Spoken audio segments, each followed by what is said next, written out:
Hello, thanks for joining me for another review.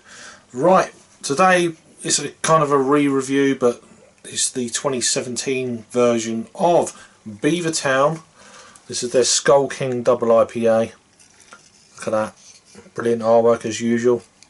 I've not had a Beavertown or reviewed a Beavertown beer for quite a while.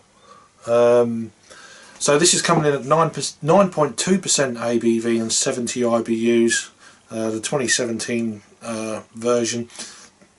This is a great thing. On the bottom of the can, they've got canned on the 6th of December of 2017. So it's the 29th of December, just before New Year's Eve. By the time you see this, it'll be New Year. So I've said it on about 3 or 4 reviews. Happy New Year.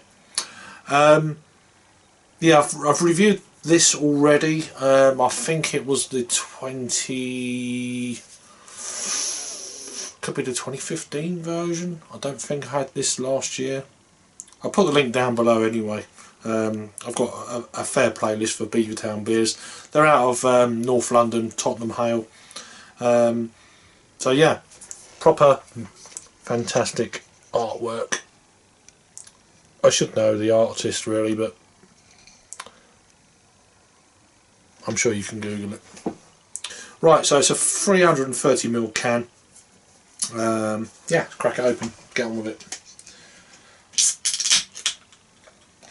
A little bit of foam. I purchased this in the Ravensgate Arms in my hometown of Ramsgate. Oh yes, Beavertown glass.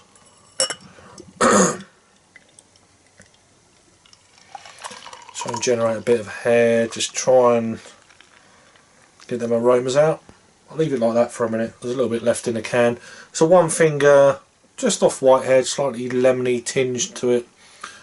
So yeah, the beer is obviously a nice kind of yeah, mid-range orange colour, maybe a little bit lemony, looking into the light. But yeah, there's a decent amount of haze in that. There's gentle carbonation running through the beer, but very, very slowly. Yeah, great looking beer in a glass. Let's get an aroma then.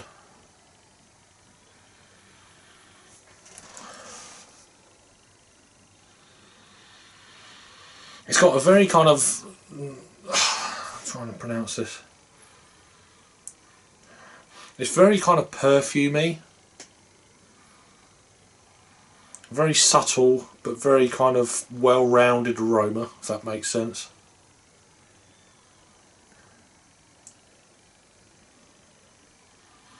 Yeah, like lemon curd, meringue. It's been out of the fridge about an hour from when I bought it in the shop or in the bar. But very kind of fresh flowers, petals, maybe a little bit of kind of a touch of honey, but yeah, really pungent. Probably not the best aroma if you've got like hay fever, which is quite funny from a beer, from aroma, but it's that kind of thing. It's a slight sweetness as well, but it smells very smooth. Yeah, not much else coming from the aroma for me, but let's give it a try and see what we got. 9.2%. Cheers.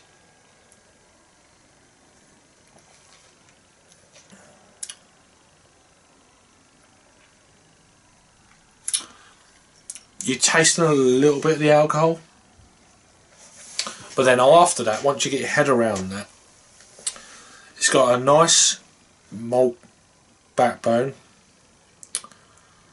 with real kind of big citrusy notes, but still very smooth. There's nothing sharp in this, although it's 70 IBUs.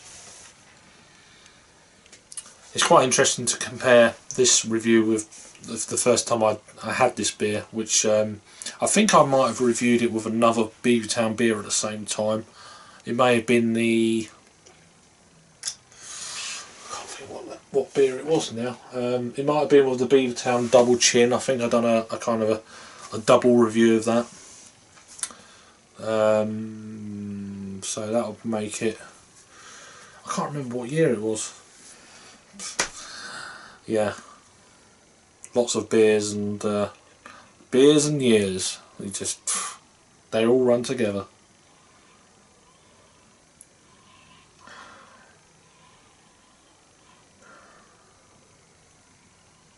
yeah, it's very subdued in the aroma for me.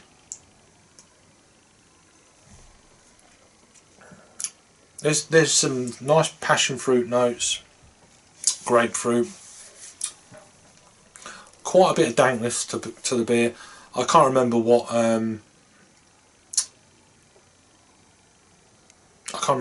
hops were involved in this beer.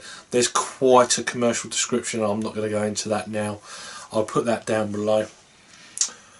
So I'm just basically, although I've got the commercial description in front of me, I'm just doing it straight off the bat what I'm getting now. But there's kind of a nice mango-y kind of touch in there as well. Melon. The malt is really, you wouldn't think it was a 9.2% ABV beer by any stretch, Peter. But yeah, that's my opinion, Chris. So I'm coming up with all these little silly things. Don't worry about me. But yeah, it's a very nice beer. You can't session this beer, of course. It's one of them beers you're not picking up the ABV to a degree where you think it's, as I've said already, the 9.2. But then I think you know that you can't session this beer. It's quite a strong flavour. Maybe that's the IBUs. Maybe it's a little bit of ABV. But it's really kind of tropical fruit notes. There's some real nice kind of soft stone fruit in this as well.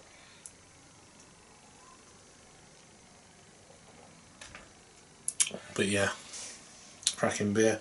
As regards a rating for this one then, I mean, my palate's probably changed from a couple of years ago, from the first time I've had this beer, but it's still a very good beer. I'm still going to give it a 9 out of 10. So it's a 4.5 out of 5 if you're on Untappd. Untappd scores then are still not massive amount of scores, considering, I mean, this is the overall one. I don't know if they've broke this down to the last 2 or 3 years that they've been doing this beer. But what I've got in front of me, which is the Skull King Beavertown IPA Imperial stroke double on Untappd. It's coming in at, in the last, well, it's had a total of 5,584, monthly, or the last 30 days of 661, and then actual ratings, and this is from the 2015, so what's that, the 4th of June of 2015, which is what I thought it was, 2015 I had this beer. 4,158 ratings, I might have said that already, at 4.11, so it's a shade over an 8 out of 10, so that's not bad for just over 4K rating. So I'm giving it a little bit more. I'm giving it a 9, so it's a 4.5 from me. If you've had this beer before, please let me know down in the comments. It's a good beer. Bit pricey, but for me, for where I am. But yeah, great beer. One of them beers just to round off the year. Look at that. Thanks for watching then, and I will see you on the next review. Cheers.